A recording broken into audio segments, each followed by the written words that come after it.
Good morning बच्चों। आज हम राहुल सांकृत्यायन जी के जीवन परिचय के बारे में जानेंगे।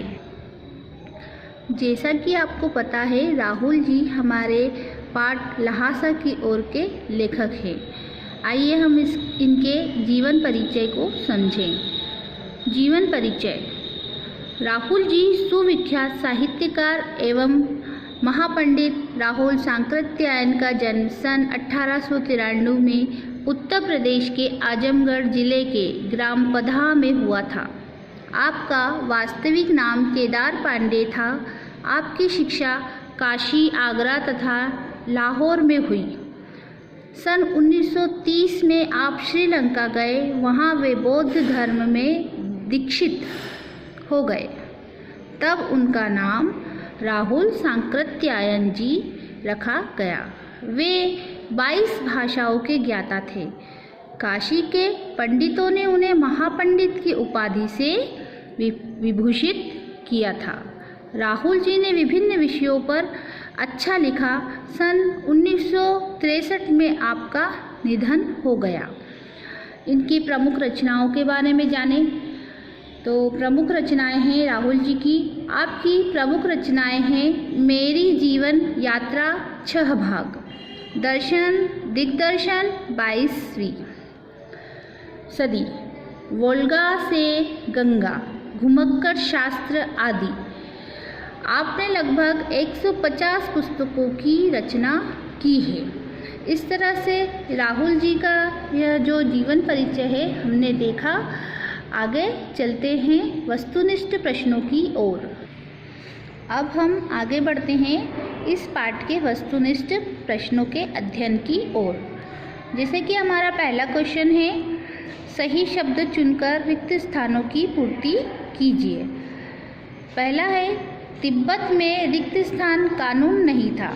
आप बताइए, तिब्बत में रिक्त स्थान में क्या कंप्लीट करेंगे आप?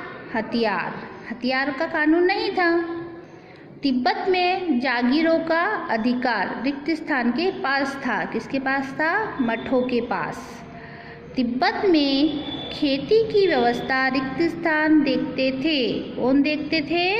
मठ के भिक्षुक।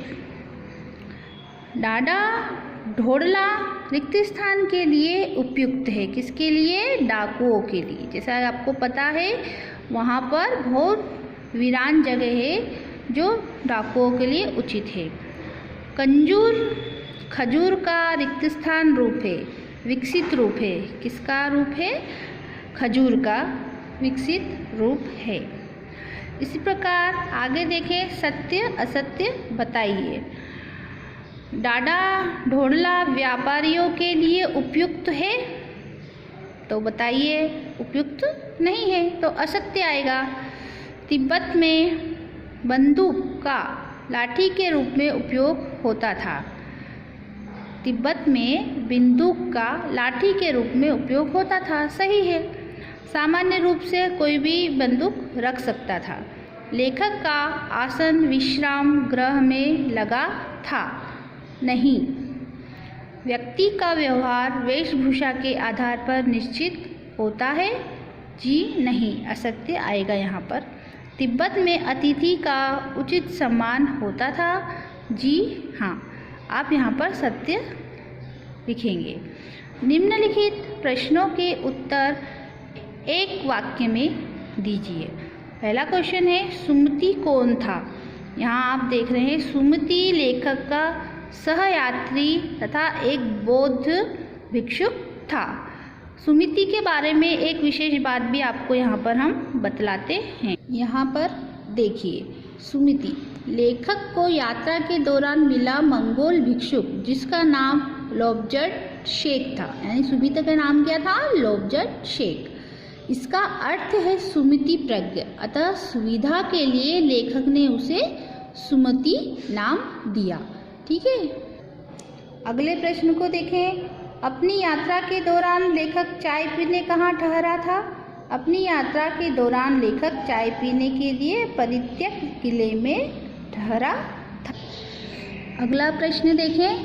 तिब्बतियों का देवता स्थल कहाँ था? तिब्बतियों का देवता स्थल डाडे के सर्वोच्च शिखर पर था। सबसे ऊंचाई वाला जो हिस्सा होता है उसे भी डाडे कहा जाता है और वहाँ पर इनके देवताओं का स्थान था।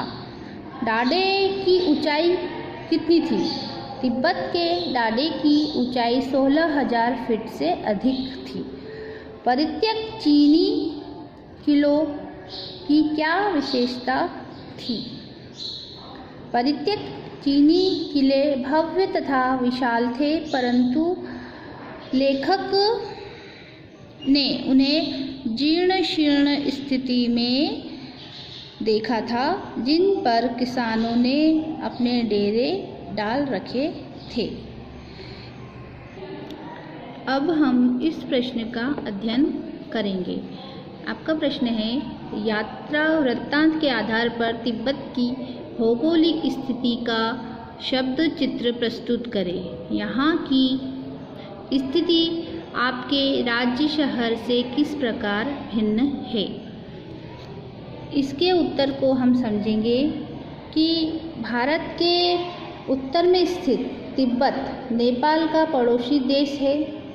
इसकी सीमा भारत और चीन से लगी है।